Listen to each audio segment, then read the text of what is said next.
Ahojte, vítajte späť na mojom kanáli.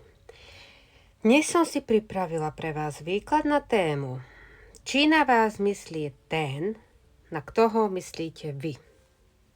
Takže, tento výklad bude pre osoby, ktoré majú momentálne nejakú osobu inú na mysli. Áno, momentálne si vy, čo pozeráte tento výklad, myslíte na niekoho a pýtame sa, myslí táto osoba aj na vás naspäť? Dobre, nie je to hocikto, niekto ktokoľvek, že vymyslel na vás, nie. Pýtame sa konkrétne na tú osobu, na ktorú teraz myslíte, takže myslíte na niekoho a pýtame sa, či táto osoba myslí na vás. Zamilovaný. No áno, myslí na vás, je to bolo pekné. Nie je prvá karta. Takže, ktokoľvek, na koho si myslíte, myslíte si na neho v romantickým spôsobom. Áno, proste nejaký partner, partnerka, partnerka, nejaká láska, nejaký fyzický vzťah, ale tiež vám poviem, že na koho si teraz myslíte, tak ste v nekontakte. Nie ste v kontakte s týmto človekom. Takže, pre koho je tento výklad určený? Pre niekoho, kto má svoju osobu, svojho potenciálneho partnera na mysli, ale nie je s touto osobou, s týmto človekom v kontakte.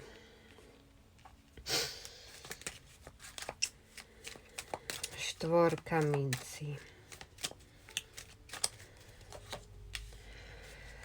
Cisár. Dobre. Osmička mincí.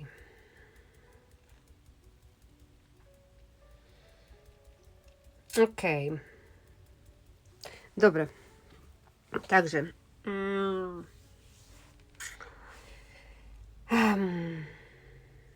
Dobre, takže tá osoba, pýtali sme sa jednoduchú otázku, či na vás tá osoba myslí, na ktorú myslíte vy. Odpoveď je áno, ale vy ste v nejakom nekontakte, vy ste v nejakej nekomunikácii a táto osoba je v tých minciach aj na ceste do toho cisára. Váš človek si tu niečo rieši. Váš človek tu rastie. O tom nie je pochyb. Naozaj rastie a naozaj pracuje na sebe. Ale on má potrebu niečo si doriešiť. S niečím, aby keď za vami príde, lebo myslí na vás, má vás na mysli, aby keď za vami príde, aby neprišiel s prázdnymi rukami. On tu vymýšľa nejaký projekt, nejaký biznis, niečo, s čím za vami príde, niečo materiálne. Neviem prečo ste v nekontakte. Môžeme sa na to chvíľku spýtať. Ale čo viem je, že vlastne on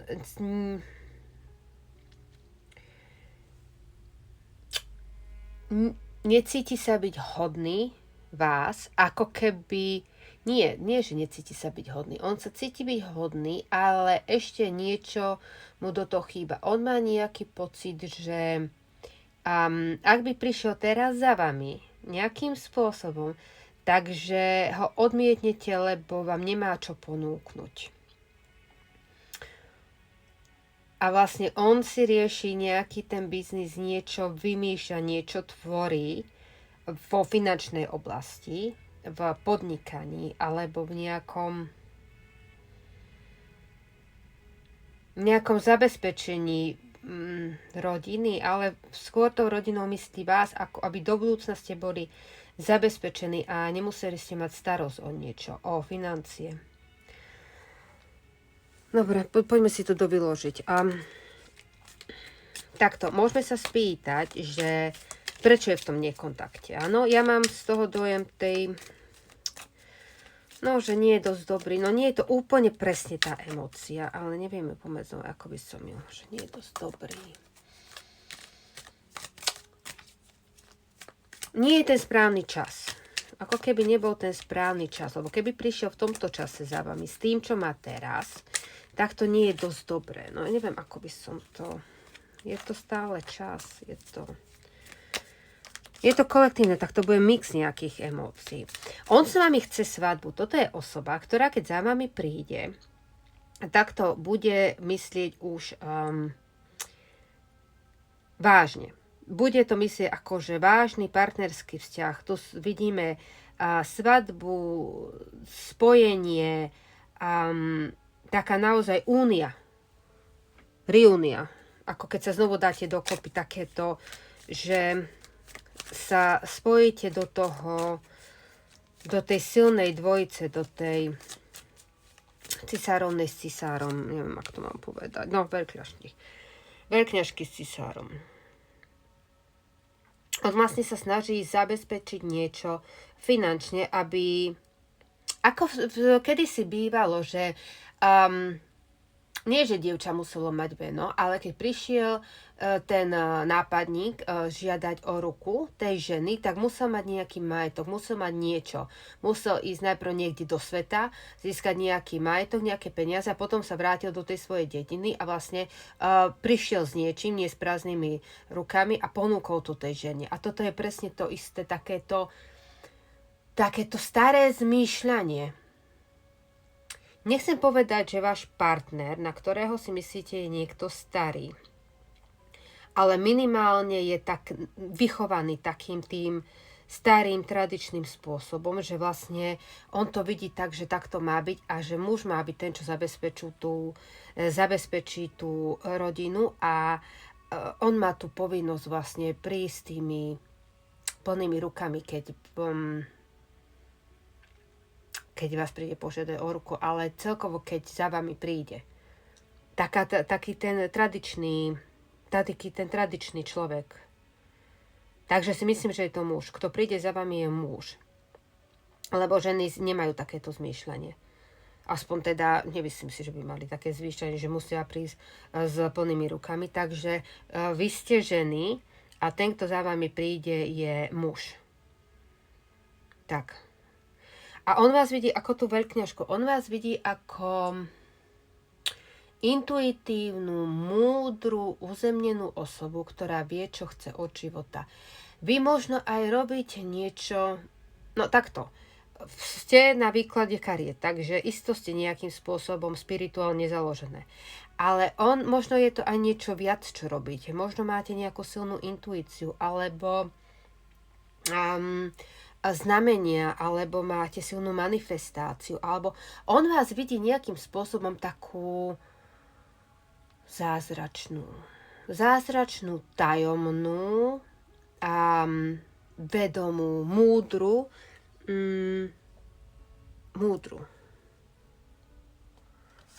ale takým tým magickým spôsobom a ako hviezdu. Vy ste jeho hviezda, vy ste niečo, čo mu žiari v noci. On za to, že je teraz v nekontakte, tak on, možno cez deň, on si robí to svoje, hej, vytvára ten biznis, on na niečom pracuje. Ale v noci vy mu tak žiarite v jeho snoch, že to je konečná. On vás nevie dostať z hlavy. Ako je tam silno. A bude sa niekde vyberať, no. Ono je tam tá cesta. On má naplánované vydať sa na tú cestu. On sa už na tú cestu pozerá, ale ešte ako keby nie je ten správny čas, lebo niečo ešte tam chýba tomu celému. Ešte je to všetko také zakryté takým tajomstvom, nie takou temnotou, takým plášťom nejakým. Ono je to, že ešte na to nie je ten správny čas. Ešte niečo tam chýba. Ešte niečo je potrebné tam doriešiť. No pekné. Pekné, keď on príde, tak to fakt bude vo veľkom štýle toto. On vás fakt vidí ako niekoho hodného tej práce, ktorú vykonáva, lebo on má ten pocit, že vy ste príliš dobrá pre neho. A keby prišiel len s tým, čo má teraz, takže vás podceňuje ako keby, že Nie je možné, aby takáto žena bola so mnou, keď ja som momentálne v tomto štádiu, v ktorom som teraz. Takže on naozaj pracuje celé dni na tom, aby niečo zveľadil, niečo vymyslel, niečo spravil. To není niečo, že rozmýšľa, on na tom pracuje, takže tam už nejaký plán je a on vlastne ho koná a on sa dostáva do tej pozícii toho cisára, toho sebavedomého, vyváženého človeka, ktorý vie, kde v živote stojí. On presne vie, kam ide a do akej pozícii sa chce dostať, ale ešte tam nie je. A on taký je, to je taký pocit, že keby prišiel teraz za vami, on by sa oddal tomu vzťahu, vy by ste ho možno aj vzali. To sa môžeme spýtať o chvíľku, že či by ste ho vzali a ako to on vidí. Ale ono je to ako keby bol teraz s vami, tak tú energiu, ktorú dáva na to budovanie biznisu, by musel deliť medzi biznis a vás. A tým pádom by ani u vás nebol 100%, lebo by hlavou bol niekde inde, ani v tom biznise by nebol 100%. A on má teraz pocit, že potrebuje si ukončiť jedno, potrebuje rozbehnúť ten biznis, aby tam nemal toho toľko a potom mohol prísť za vami a venovať sa vám. Keby prišiel teraz za vami, tak by ten vzťah nemusel fungovať, lebo by ste... On vám chce dať všetko. A takýmto štýlom by to nevedel spraviť. Nevedel by vám dať všetko, lebo by mal stále ten pocit, že vás ukracuje o seba, alebo o ten čas, kvalitný čas strávený s vami, lebo by bol hlavou niekde v tom biznise, alebo časom by musel robiť nejaké nadčasy, alebo proste niečo s tou prácou, ktorú tvorí. Je to človek, ktorý má najradšej, keď robí jednu vec poriadne a nie milión vecí tak po troške. Čo je teda krásne, čo mne osobne veľmi imponuje. Radšej jednu vec poriadne, ako milión rozrobených vecí a plánov a žiadna nedotiahnutá do konca. Takže ono je tu ešte niečo nevyslovené, nevypovedané, skryté, tajomné, lebo to ešte to nie je proste. On chce za vami prísť, už keď to bude mať isté a nie keď je to iba v nejakom procese. Dobre, poďme sa pozrieť teda. Čo si myslí on? Teraz my sme sa pýtali, či on myslí na vás a teraz sa ideme pýtať, čo si myslí, že ako to dopadne, keď za vami príde, alebo aké myšlienky momentálne vy máte na tohto človeka. Tak, v akých myšlienkách momentálne vy ste ohľadom tohto človeka? Ako na ňo myslíte? Ako ste naladení voči tomuto človeku? Aké on si myslí tak. Nie, že ako vy ste naladení, ako on si myslí, že ste naladení. Čo je v jeho hlave, čo on si myslí. Áno, čo má on v hlave. No, on vás vidí ako kráľovnú palíc. Takto. On vás vidí ako kráľovnú palíc, takže on vás vidí ako silnú, ohnivú, dynamickú, príťažnivú, energickú ženu a energickú ženu plnú sily a takého až žiaru, taký vnútorný žiar. On vás vidí ako niekoho isto emancipovanú ženu, ale takú radiačnú. Tá energetická, prosím, do toho ide takú... Ako, ak ste videli Matrix a bol tam vlastne ten program tá žena v červenom. Ak si pamätáte. A vlastne Neo proste ho upútala, jasné. A oni potom to všetko stopli a vlastne ukázali, že to je iba program. Ale to je presne taká všetci okolo vás sú oblečení v čiernom a v sivom a v takých nevýrazných farbách a vy vstúpite na to námestie a proste vy tá žena v červenom a proste ste vidí len vás. To on nevidí nikoho iného a môže tam byť 5000 ľudí, ale vidí iba vás, lebo ste taká tá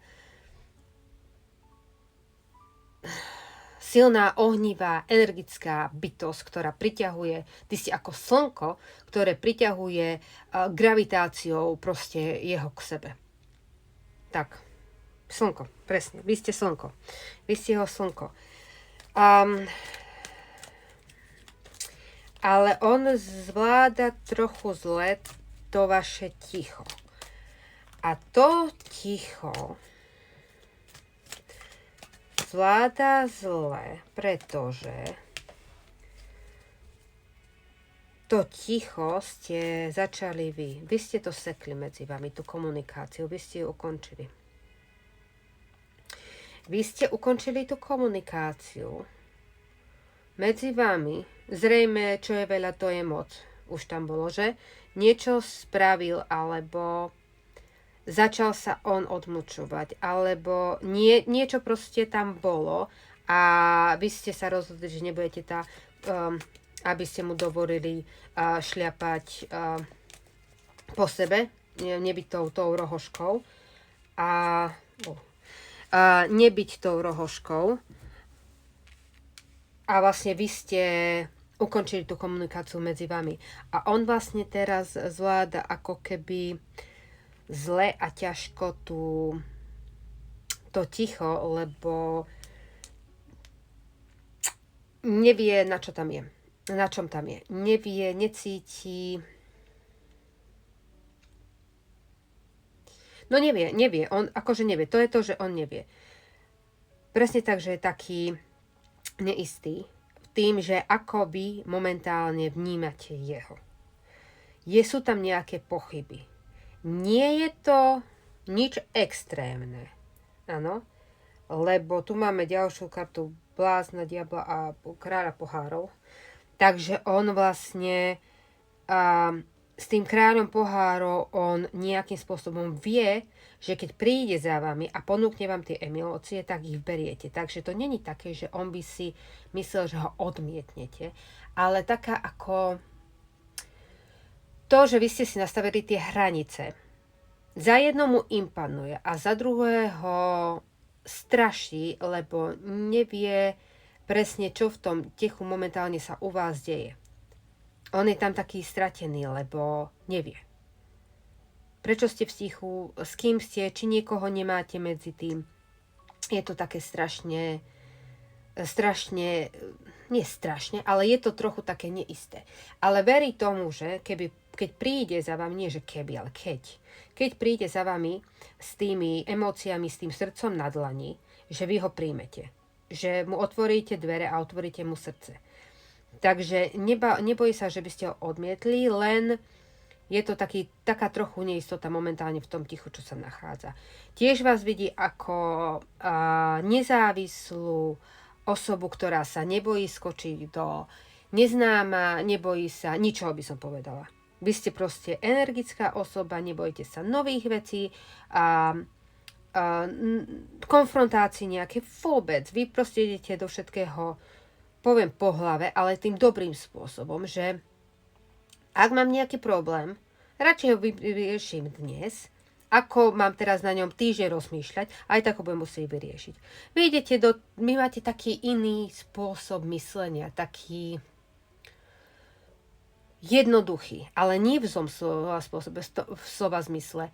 Skôr takom, že naozaj viete, čo je dôležité a nehráte všetky tie hry. Ako momentálne je to veľmi celý náš svet, a to nie momentálne, to asi bolo vždy, len teraz to človek, keď tu žije, tak to tak vníma, je viac o tej pretvárke a o tých maskách. Napríklad nepovieme človeku do tváre, čo si o ňom myslíme, ale budeme ho za chrbtom odhovárať a nakoniec sa k tomuto človeku aj takto dostane. Ale vy ste vlastne ten priamy človek, čo si neberie servitku pred ústa a povie na rovinu, čo si myslí a tým si ušetrí neistotu, ušetrí si pochybnosti, ušetrí si milión ďalších vecí. Proste vyrieši veci takto, okamžite, bez toho, aby musel rozmýšľať, že čo sa stane ak. Proste idete do všetkého tak nejak po hlave a takým jednoduchým, takým sedliackým rozumom dokážete vyriešiť pre niekoho komplikované veci úplne jednoducho a bez problémov. A vidívaš ako samozrejme veľmi, a to sme videli pri Kráľovnej holi, veľmi príťažlivú osobu a vyslovene tam je to ten erotický náboj medzi vami. Vy ste museli byť veľmi silno aj fyzicky. Nemuseli ste takto. Nemuselo by tam toho byť veľa, toho fyzického. Možno ste spali spolu iba raz, poviem príklad. Možno ani ste nespali spolu. Ale ten náboj, keď ste boli spolu, toto erotično bolo tak, ako keď praská oheň v kozube. Proste to bolo výbuchy, to bol ohňostroj vyslovene. To bolo, že proste stačilo málo, ale to málo to bolo také intenzívne, že ten chlap je z vás úplne nameko. Úplne nameko. Dobre. Pre tento výklad by to bolo všetko. A pozývam vás na moje Hiro Hiro, kde si preberieme ešte trošku viac dopodrobná tento výklad. Pozrieme sa na odkazy a na to, že kedy by mohol tento človek prísť do toho vášho života. Takže vás budem rada, keď vás budem môcť privítať na mojom Hiro Hiro. Zatiaľ čaute.